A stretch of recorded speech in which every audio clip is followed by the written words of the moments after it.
चलेगा इस सो आगे बढ़ते हैं एक्सटर्नैलिटीज के अंदर। अगर आपने इसके पहला वाला वीडियो नहीं देखा है एक्सटर्नैलिटीज का, तो इट इज एडवाइजेबल कि आप पहले उसको देख लें, जिसमें हमने कंजम्पशन एक्सटर्नैलिटीज के बारे में बात की है। और हमने आपको बताया है कि अंडर नॉर्मल सर्कमस्टेंसेस अगर एक्सटर्नैलिटीज आ जाएं तो वो मार्केट फेलियर क्रिएट करती हैं। In other words, Pareto optimality आप अचीव नहीं कर पाते।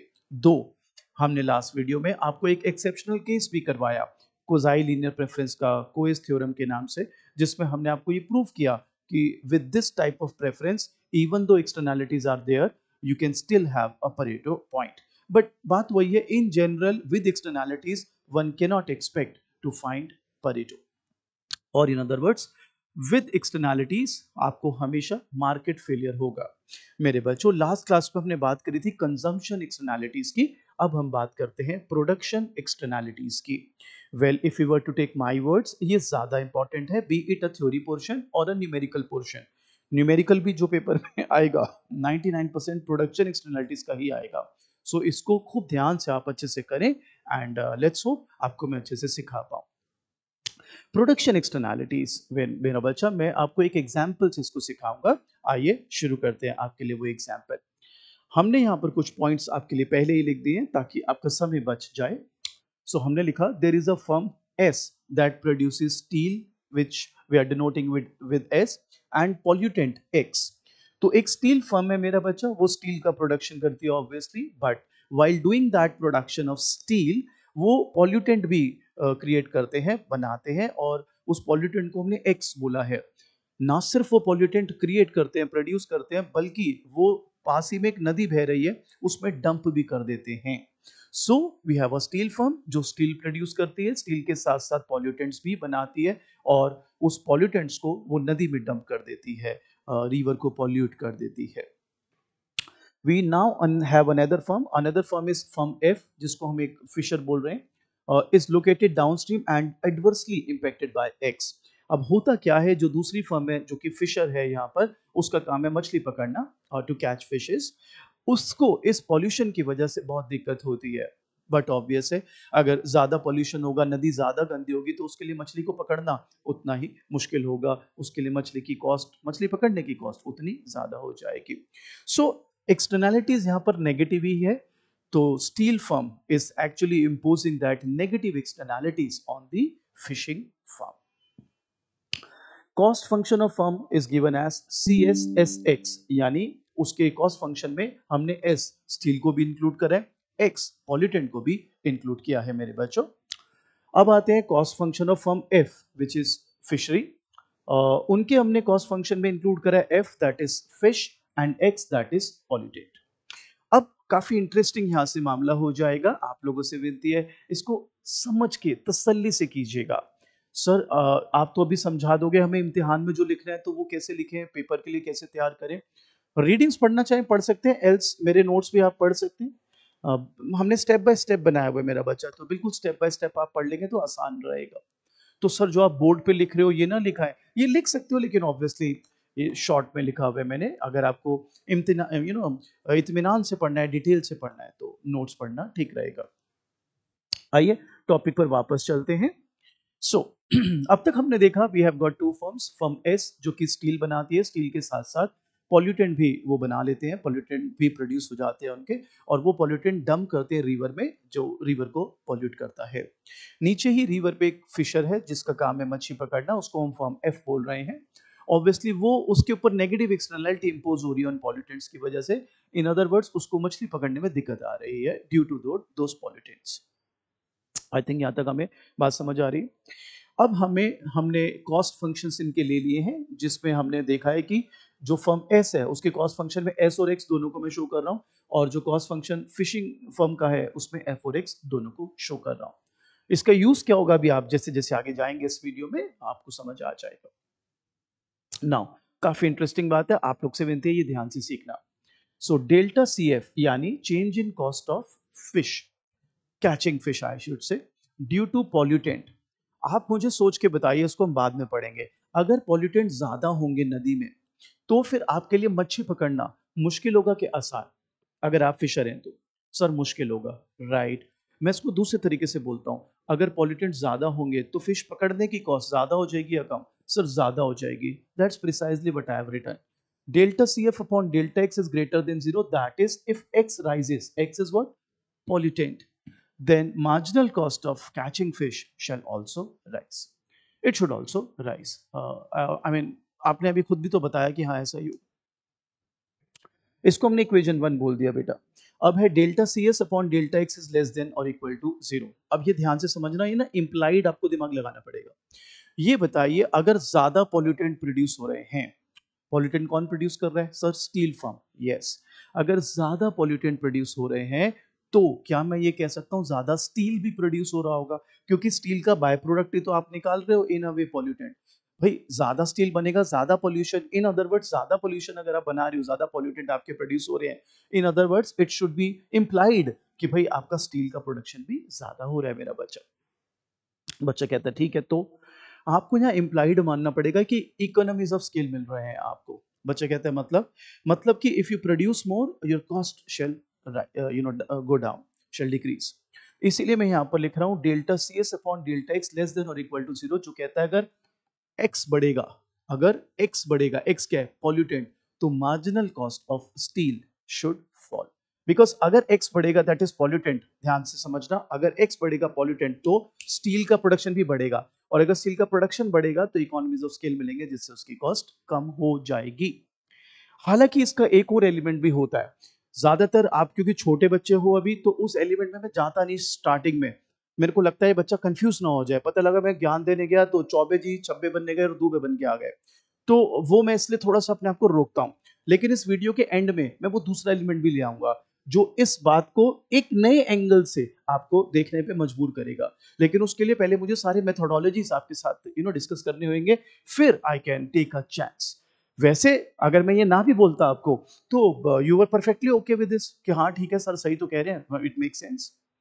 तो अभी तक मैंने क्या बोला कि अगर पॉल्यूटेंट ज्यादा आप बना रहे हो तो यानी स्टील भी ज्यादा बना रहे होगे, स्टील ज्यादा बना रहे होगे तो हम एम्प्लाइड मान रहे हैं कि इकोनॉमीज ऑफ स्केल है, इकोनॉमीज ऑफ स्केल है तो आपकी कॉस्ट कम हो जाएगी। लेकिन मैंने जैसे खुद ही बताया आपको कि इसका एक और एंगल भी है, बहुत सही एंगल है समझने का, वो मैं आपको वीडियो के एंड में उसके बारे में भी बात करता हूँ। चलिए, तो आई होप यहाँ तक हमने इक्वेशन 1 इक्वेशन 2 देख ली है। अब मैंने इसको कुछ डायग्राम की शक्ल देने की कोशिश की है, आप सभी लोग से विनती है ध्यान दें। सो आपने कहा if x rises MC of f also rises, तो यहां पर आप पॉल्यूशन ही ले रहे हो, x ही ले रहे हो, मैं यहां लिख देता हूं, आप पॉल्यूटेंट ही ले रहे हो ना यहां पर, ठीक है? तो आप बताइए पॉल्यूटेंट अगर बढ़ रहा है, मार्जिनल कॉस्ट ऑफ फिश भी बढ़ रही है, तो इसलिए अपवर्ड स्लोपिंग, राइट? अच्छा, आपने क्या बोला था अगर x बढ़ेगा तो marginal cost of steel will fall, तो आप देख लीजिए पॉल्यूटेंट बढ़ रहा है and it is downward sloping. बोलिए जी, ये बात क्लियर? श्योर? एक क्वेश्चन आता है, 100 बच्चों को अगर आप ये पढ़ाओगे 99 नहीं पूछेंगे, लेकिन कल को आपका कल पेपर है और आज आप मेरी वीडियो देख रहे हो और आपके दिमाग में वो सवाल आ गया, तो फिर आपके पास तो समय ही नहीं है, आप किससे पूछोगे वो? तो आइए उस सवाल पर भी आपका ध्यान लेता हूं। हालांकि अगर मैं वो नहीं भी बताऊंगा हार्डली मैटर्स, क्योंकि आजकल का जमाना तो आपको पता ही है 2 मिनट नूडल्स। लेकिन जो लोग वाकई में डिटेल में पढ़ना चाहते हैं, I am actually making this video for them. तो वो सवाल क्या है उससे पहले मैं एक बार रिकॉल कर दूं सारी चीज। मैंने बोला कि अगर x बढ़ेगा तो MC ऑफ f बढ़ेगा, जिस पर आपने अग्री किया, तो इसलिए अपवर्ड स्लोपिंग। मैंने बोला if x rises MC of s will fall, तो इसलिए downward sloping. That makes a lot of sense I guess. Now the catch is, the question I should say is, sir ये आपने origin से start क्यों नहीं किया, आपने यहां से स्टार्ट क्यों किया, वर्टिकल इंटरसेप्ट से क्यों स्टार्ट किया? ये सवाल का जवाब बहुत जबरदस्त है। आप बताइए आप एक्स एक्सिस पर क्या ले रहे हैं? सर मैं पॉल्यूटेंट ले रहा हूं। Very nice. अगर आप पॉल्यूटेंट 0 भी कर दें तो आप बताइए क्या मछली पकड़ना फ्री हो जाएगा उसके लिए? No, there will still be some cost, right? That is why ये हमने इस इंटरसेप्ट से शुरू किया। हाँ, उसके बाद जैसे जैसे वो पॉल्यूटेंट बढ़ता जाता है तो उसकी कॉस्ट में इजाफा आता जाता है, बढ़ता जाता है। उसमें आप 10 कॉम्बिनेशन ले लो, आप ये मान के चल लो कि अगर पॉल्यूटेंट ना होते तो सिर्फ इतनी ही कॉस्ट होती, इसके बाद जो भी बढ़ रहा है ड्यू टू पॉल्यूटेंट बढ़ रहा है। या आप कॉम्बिनेशन ले लो कि भाई जो थोड़ी सी क्वांटिटी होएगी तो और पॉल्यूटेंट नहीं होंगे तो इतनी कॉस्ट होएगी, अगर जैसे जैसे क्वांटिटी आप बढ़ोगे मछली पकड़ने की तो उसकी भी थोड़ी कॉस्ट बढ़ेगी और पॉल्यूटेंट की वजह से थोड़ा वो भी कॉस्ट ऐड हो जाएगा। In other words upward sloping तब भी बनेगा। उसके बारे में आपकी रीडिंग बात ही नहीं करती। आपकी रीडिंग कहती है सीधा ये बनाओ और आगे बढ़ो। लेकिन आप खुद का दिमाग लगा सकते हो ना कि भाई अपवर्ड स्लोपिंग तो है, हमने मान लिया, और ये यहाँ से क्यों शुरू हो रहा है, उसका मतलब है कि even if no pollutant is there, still free तो नहीं है मच्छी पकड़ना। कुछ तो कॉस्ट उसकी भी लगेगी, कुछ वो चारा डालेगा, दाना डालेगा, वटेवर जो भी मछली पकड़ने के लिए अपना टाइम देगा। सो अब ये इसके बाद अपवर्ड स्लोपिंग क्यों है, मैंने क्या बताया। चाहो तो आप ये मान के चल लो कि भाई आपकी वो मच्छी पकड़ने की कॉस्ट विदाउट पॉल्यूशन पॉल्यूटेंट इतनी ही है, उसके बाद जो ये बढ़ रही है बिकॉज ऑफ पॉल्यूटेंट बढ़ रही है, या आप ये मान लो कि छोटी क्वांटिटी तक इतनी है आपकी फिश पकड़ने की कॉस्ट, जैसे क्वांटिटी बढ़ती है फिश की पकड़ने की कॉस्ट भी बढ़ जाती है, और साथ में पॉल्यूटेंट आ जाए तो और बढ़ जाती है, तो उनका कॉम्बिनेशन भी आ सकता है इधर। So no one is talking about this. Book पढ़ते हैं बेवकूफों की तरह, वो न्यूमेरिकल बना के खुश हो जाएंगे। ऐसे पढ़ाई होती है क्या? आप दिमाग तो लगाओ भाई, क्या कर रहा हूं मैं, क्यों कर रहा हूं, इसकी शेप ऐसे क्यों है। ठीक है, सो हमने आपको साथ में बताने की कोशिश कर रहे हैं। ठीक है, I I come from an old school, तो मेरे को उसी तरीके से पढ़ाने में मजा आता है कि आपको डिटेल में आपका दिमाग चले बेसिकली। ये नहीं कि इक्वेशंस बनाई और आगे भाग गए। तो कंसेप्ट को सीखो, मजा लो कंसेप्ट का। आई होप यहां तक क्लियर। अब मैंने यहाँ पर कुछ लिखा है प्राइवेट एफिशिएंट लेवल, ऐसा क्यों लिखा है अभी बताऊंगा, और इस डायग्राम को भी हम और सजाएंगे भी। आइए अब आगे बढ़ते हैं। अब मैं आपसे बात करता हूं मेरा बच्चा।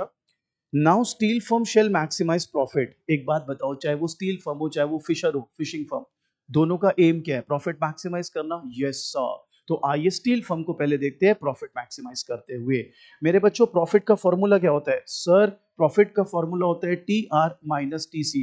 बेटा टी आर क्या होता है sir? P into Q. T C क्या होता है sir? Total cost. Very good. तो आप बताइए P into Q, price of steel into quantity of steel, minus उसका टोटल कॉस्ट फंक्शन। ये हो गई इक्वेशन 3। अब क्योंकि ये वाली firm steel firm S P बना रही है, एक्स पी बना रही है ना, तो उसको आपका प्रॉफिट, अपना प्रॉफिट मैक्सिमाइज करना होगा विद रिस्पेक्ट टू और with keeping in mind both these two things which that particular firm is producing. Again पूछ रहा हूं स्टील फर्म क्या क्या प्रोड्यूस कर रही है? सर स्टील भी बना रही है, पॉल्यूटेंट भी बना रही है। अगेन पूछ रहा हूं क्या क्या प्रोड्यूस कर रही है? सर स्टील भी बना रही है, पॉल्यूटेंट भी बना रही है। अच्छा, चल बेसिक लेके चलते हैं तेरे को। जब भी तेरे को profit maximising level of output निकालना होता था, क्वांटिटी निकालना होता था, मोनोपोली के अंदर ही चलते हैं अगर तेरे को लेके चले, तो भाई तू प्रॉफिट फंक्शन को with respect to quantity differentiate करता था, याद कर। और विद क्वांटिटी जब तू डिफरेंशिएट करता था फिर उसको मैक्सिमाइज करके क्वांटिटी निकाल लेता था। हाँ सर बिल्कुल वही करता था मैं। तो यहाँ पर भी क्वांटिटी के साथ ही डिफरेंशिएशन करेंगे, लेकिन यहाँ पे क्वांटिटी दो चीजों की है बच्चा, एक तो है स्टील और एक है पॉल्यूटेंट। तो आपने अब पहले आपके प्रॉफिट फंक्शन को डिफरेंशिएट करा एस यानी स्टील से। सो इसको मैंने करा तो मेरे पास सिर्फ पीएस रह गया, और ये मेरे पास आ गया delta C S total function. ये एस स्टार एक्स स्टार क्या है मैं भी आपको डायग्राम में पुट करके बताऊंगा। Upon delta s is equal to 0. In other words, ps should be equal to this, which implies ps is equal to marginal cost of steel. यानी आपको अगर प्रॉफिट मैक्सिमाइज करना है तो किस लेवल पर करना है? जहां पर price of steel equals marginal cost of steel, और इस लेवल को हमने बोला है एस स्टार एक्स स्टार। इसके बारे में अभी आगे अभी और बात करते हैं।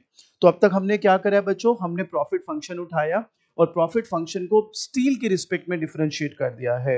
And what we have actually found is this, price of steel is equal to marginal cost of steel.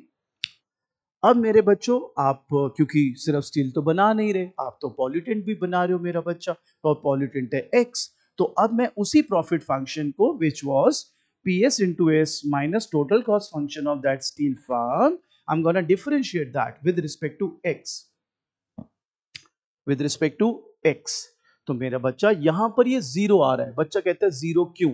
मेरा बच्चा अब तूने लिया था price of steel into steel, यहां पर तू क्या लेता? सर मैं लेता price of pollutant into quantity of pollutant. Very good मेरा बच्चा, तू एज अ स्टील फर्म किसी को बेच रहा है पॉल्यूशन, पॉल्यूटेंट्स? नहीं सर मेरे से पॉल्यूटेंट कौन खरीदेगा। अच्छा, तो फिर कोई प्राइस मिल रहा है पॉल्यूटेंट का?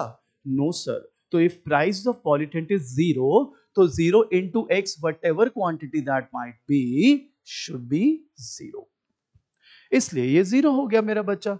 रेस्ट फिर वही आ गया, change in cost due to change in X is equal to zero. This implies that profit maximizing quantity of pollution is achieved when marginal cost of pollution is zero.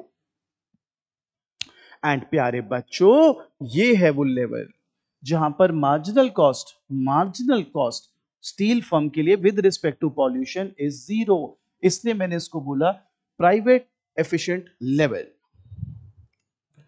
अब मुझे पता है even if आप मेरे सामने live ना भी हो तब भी मुझे पता है आपका दिमाग कहां जाएगा। तो आपका पहला जिस बच्चे के दिमाग में शक आ सकता है, सवाल आ सकता है, पहले वो ले लेता हूं।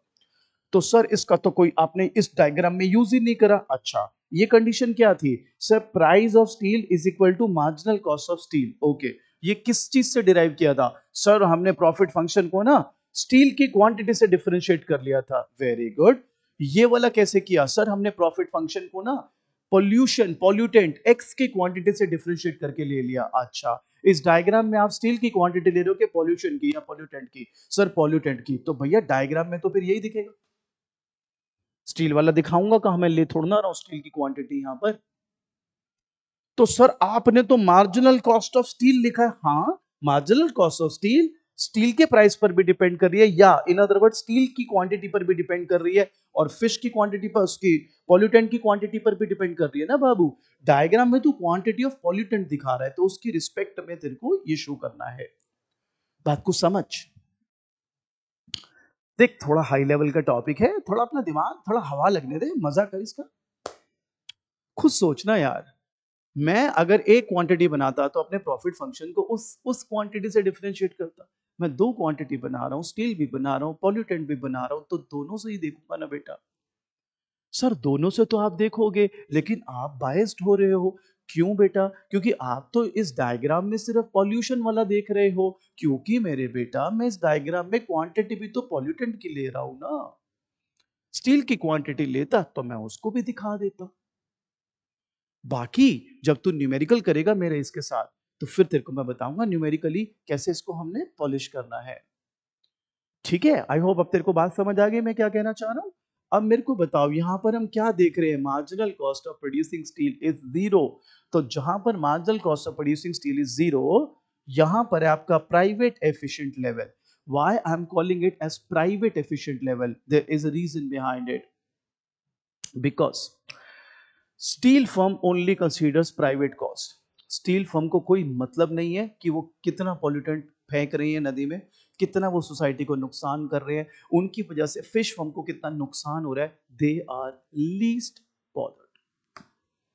सो इसीलिए मैंने इसको क्या बोला है? Not the socially efficient level of output, no, it is private efficient level of output. एक मैं आपको ज्ञान की बात बता देता हूं, आगे आपको थर्ड ईयर में भी काम आएगी।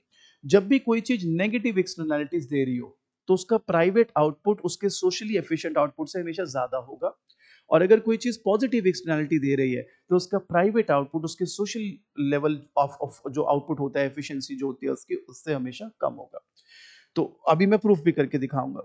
इस केस में आप बताइए, ये जो स्टील फर्म है जो फिश फर्म के लिए एक्सटर्नलिटीज क्रिएट कर रही है, वो नेगेटिव एक्सटर्नलिटी क्रिएट कर रही है कि positive? Sir negative. Very nice. अगर ये नेगेटिव एक्सटर्नलिटी क्रिएट कर रही है ना, तो मार्क माय वर्ड, इसका जो private efficient level of output है वो ज्यादा है। जब आप इसका social efficient level of output में इसको आप कन्वर्ट करोगे, यू विल फाइंड कि वो कम हो जाएगा। मैं प्रूफ करके दिखाऊंगा, डोंट यू वरी मेरा बच्चा। So I hope clear, I hope clear यहां तक। चले, अब बात करते हैं फिश फर्म की। तो भाई देखो, फर्म तो वो भी है, प्रॉफिट तो उसको भी मैक्सिमाइज करने का मन है। सो वो क्या करेंगे? So P F into F minus C F, वही मतलब price of fish into fish T R into उसका total minus total cost function, और फिर डिफरेंशिएट करा विद रिस्पेक्ट टू एफ। तो हमारे पास ये कंडीशन क्या आ गई? Price of fish is equal to marginal cost of fish, just like equation 4 जहां पर हमने बोला था price of steel is equal to marginal cost of steel. अब तो सर इसमें भी तो x से डिफरेंशिएट करोगे ना आप? नहीं, मैं इसमें x से डिफरेंशिएट नहीं कर सकता। सर क्यों? जब आप डिफरेंशिएशन करते हो तो आपका मेनली मतलब क्या है कहने का? फॉर एग्जांपल आप कॉस्ट फंक्शन को डिफरेंशिएट कर रहे हो, तो सर मैं निकालता हूं change in total cost due to change in quantity. अच्छा, अगर टोटल रेवेन्यू को कर रहे हो तो सर मैं निकालता हूं change in revenue due to change in quantity. अच्छा, प्रॉफिट को मैक्सिमाइज कर रहे हो तो अरे सर एक ही बात क्यों बार बार बोल रहे हो सर कि क्वांटिटी क्या के चेंज होने से कितना फर्क आएगा, मैं ये देखता हूँ। ओके, आप बताइए ये जो फिशरी फार्म है क्या ये पोल्यूटेंट बना रही है? No sir. कौन बना रहा है? सर वो तो स्टील फर्म बना रही है। क्या फिश फर्म बना रही है? No sir. तो फिर ये कैसे डिफरेंशिएट कर लेंगे विद रिस्पेक्ट टू एफ जब ये बना ही नहीं रहे एफ? इनके हाथ में ही नहीं है चेंज करना उसे। They are not producing x minded. तो इनकी एक ही कंडीशन है which is P F is equal to M C of F. So here we cannot use X as fishes does not produce. So जो हमने आपको कंजम्पशन एक्सटर्नलिटीज में बात बताई थी वो क्या बात बताई थी? वो हमने आपको बात बताई थी कि आप नॉर्मल सर्कमस्टेंसेस में एक्सटर्नलिटीज के केस में मार्केट फेलियर देखेंगे. अब सुन लीजिए बात, चाहे वो कंजम्पशन एक्सटर्नलिटी हो चाहे प्रोडक्शन एक्सटर्नलिटी हो, आपकी हमेशा मार्केट फेलियर रहेगी, यानी परेटो एफिशिएंसी नहीं आएगी. नो. यस, कंजम्पशन एक्सटर्नलिटी में देयर वाज एन एक्सेप्शन, लेकिन प्रोडक्शन में ऐसा कोई एक्सेप्शन नहीं है. If production externalities are there, be sure you are having a market failure. Be sure you cannot have Pareto point.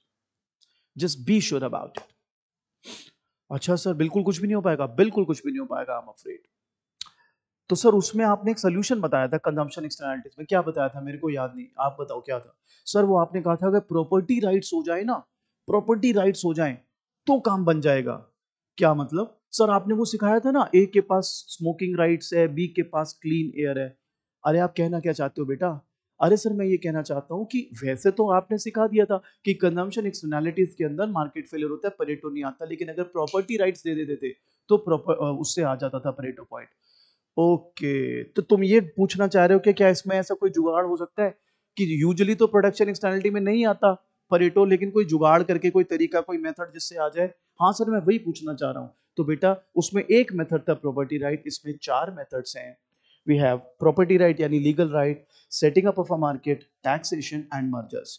तो अब हम आपको ये चारों मेथड सिखाते हैं, और न्यूमेरिकल जो आएगा ना आपके पेपर में 90% न्यूमेरिकल ही आएगा, वो इन चारों मेथड में से किसी एक मेथड पर बेस्ड आएगा.